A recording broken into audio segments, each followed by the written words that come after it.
Tanggal 8 Oktober 2025, meja perundingan di Kairo menjadi saksi perubahan besar. Untuk pertama kalinya, sejak Perang Gaza meletus, delegasi Hamas menyerahkan daftar resmi para sandera kepada mediator Mesir. Langkah ini bukan sekadar diplomasi, tapi hasil tekanan militer, ekonomi, dan intelijen Israel yang berlangsung berbulan-bulan. Apakah ini tanda bahwa Israel mulai menguasai arah permainan? Kairo kembali menjadi pusat perhatian dunia. Di tengah udara gurun yang panas dan tegang, para diplomat dari 3 negara, Mesir, Amerika Serikat, dan Qatar, berdiri di balik layar sebuah negosiasi paling rumit dalam sejarah konflik Gaza. Di ruangan tertutup tanpa kamera, para perwakilan Israel dan Hamas akhirnya duduk berhadapan, dipisahkan oleh mediator Mesir yang berpengalaman menghadapi bahasa diplomasi dan tekanan emosional sekaligus.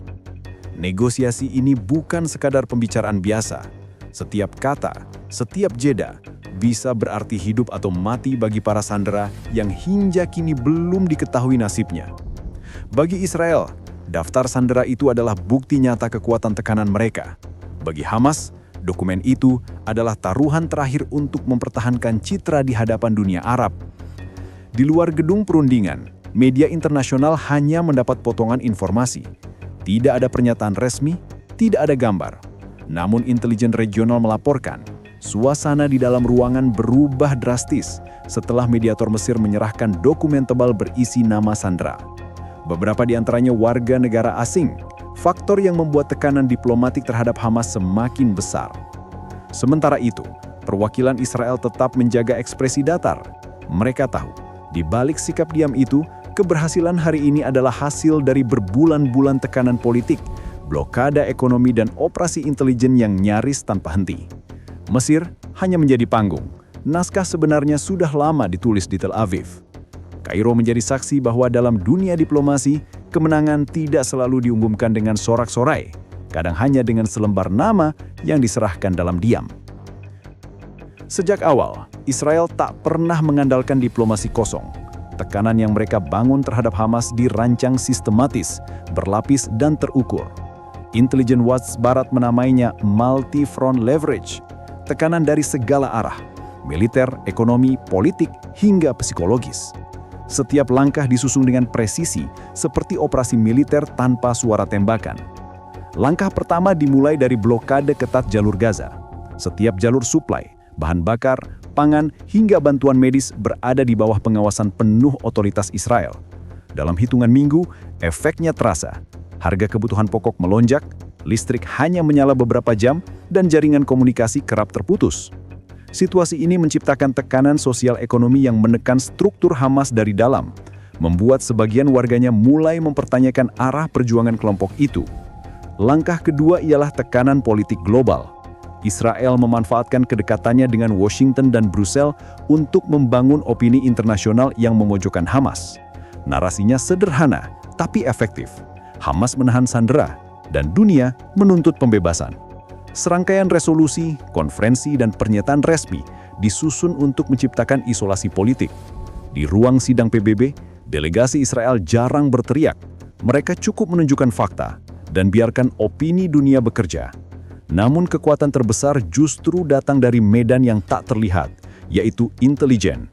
Unit 8200, Divisi Cyber Militer Israel, dilaporkan berhasil menyusup ke jaringan komunikasi internal Hamas. Dari sana, Israel mengetahui lokasi sebagian sandera dan pola pergerakan logistik lawan. Setiap kebocoran data yang muncul di media internasional bukanlah kebetulan, melainkan bagian dari perang psikologis yang perlahan menghancurkan kepercayaan di antara komando Hamas. Sementara itu, Mossad bergerak di luar negeri. Di Mesir, Turki, hingga Lebanon, agen-agen mereka menutup jalur pendanaan dan pengiriman senjata. Setiap transaksi mencurigakan dibekukan, setiap perantara diperiksa. Tujuannya jelas, menutup semua kemungkinan Hamas untuk bernafas. Gabungan kekuatan ekonomi, diplomatik, dan intelijen ini membentuk apa yang disebut analis militer sebagai lingkar tekanan total. Dan ketika lingkar itu menutup sempurna, Hamas tak punya ruang gerak selain satu, yaitu menunduk dan membuka pintu negosiasi yang selama ini mereka tolak. Tekanan Israel mulai terasa di jantung Gaza. Blokade yang semula dianggap hanya taktik ekonomi, kini berubah menjadi senjata politik yang melumpuhkan. Stok bahan bakar menipis, generator rumah sakit berhenti, dan jaringan logistik internal Hamas kacau. Bahkan sebagian faksi kecil di Gaza mulai bersuara, mempertanyakan arah kepemimpinan mereka yang kian kehilangan kendali. Sementara itu, laporan intelijen regional menyebut munculnya ketegangan internal di tubuh Hamas. Beberapa komandan lapangan menolak strategi politik yang dianggap terlalu kompromistil, sementara sayap politik di luar negeri mendesak solusi diplomatik untuk menghindari kehancuran total. Dalam kondisi terjepit itu, Hamas tahu waktu bukan lagi sekutu mereka. Satu kesalahan langkah bisa mempercepat keruntuhan legitimasi mereka sendiri. Dan di titik inilah, Israel membaca situasi dengan presisi. Tidak perlu menyerang, cukup menunggu lawan datang membawa kompromi atas kemauannya sendiri. Hari itu di Kairo, sebuah map bersegel berpindah tangan. Di dalamnya tercatat puluhan nama sandera, simbol konkret bahwa Hamas akhirnya mengakui tekanan yang tak lagi bisa ditahan. Bagi Israel, dokumen itu bukan sekadar daftar, melainkan tanda kemenangan senyap, hasil dari strategi panjang yang bekerja tanpa dentuman senjata. Sumber diplomatik Mesir menyebut proses penyerahan berlangsung cepat dan tanpa upacara. Delegasi Hamas datang terlambat, wajah mereka menegang, sementara mediator hanya berkata singkat, "Langkah awal telah diambil." Kata-kata itu segera menjadi berita utama di seluruh dunia Arab, memicu perdebatan antara harapan dan rasa malu. Di Tel Aviv, markas Kabinet Keamanan Israel langsung bereaksi. Rapat darurat digelar tengah malam, para pejabat menilai daftar tersebut sebagai modal strategis untuk menentukan arah negosiasi berikutnya. Setiap nama di lembar itu bukan sekadar individu, tapi kartu tawar dalam diplomasi yang kini berpihak pada Israel. Namun di balik ketenangan meja perundingan, dunia memahami peta kekuasaan sedang bergeser. Untuk pertama kalinya sejak perang dimulai, Hamas kehilangan kendali penuh atas narasi konflik. Dan satu dokumen di meja Kairo telah menandai babak baru, di mana diplomasi menjadi senjata paling mematikan. Mesir kembali membuktikan dirinya sebagai pemain penting di panggung Timur Tengah. Negara ini tidak hanya menjadi tuan rumah, tapi juga menjaga keseimbangan antara dua pihak yang selama bertahun-tahun tak pernah benar-benar duduk satu meja. Bagi Kairo, menjaga hubungan baik dengan Israel sama pentingnya dengan mempertahankan pengaruhnya di Gaza. Diplomat Mesir memainkan peran rumit, berbicara lembut di depan kamera, namun menekan keras di ruang tertutup. Mereka tahu setiap kesepakatan yang berhasil difasilitasi akan memperkuat posisi Mesir di mata Washington dan Tel Aviv, sekaligus memberi pesan ke dunia Arab bahwa Kairo masih punya kendali. Sumber diplomatik menyebut delegasi Mesir menggunakan kombinasi tekanan dan bujukan terhadap Hamas. Beberapa jalur bantuan kemanusiaan ditawarkan sebagai imbalan atas kerjasama. Sementara ancaman penutupan perbatasan Rafah tetap menggantung di atas meja. Strategi itu berhasil. Hamas terpaksa melunak, setidaknya untuk kali ini. Namun bagi Israel, peran Mesir hanyalah bagian dari peta besar yang sudah mereka rancang. Mesir boleh memimpin perundingan, tapi hasil akhirnya tetap berada di tangan Israel. Dan di balik sorotan kamera, Kairo tahu mereka baru saja membantu memperkuat posisi negara yang dulu pernah mereka perangi.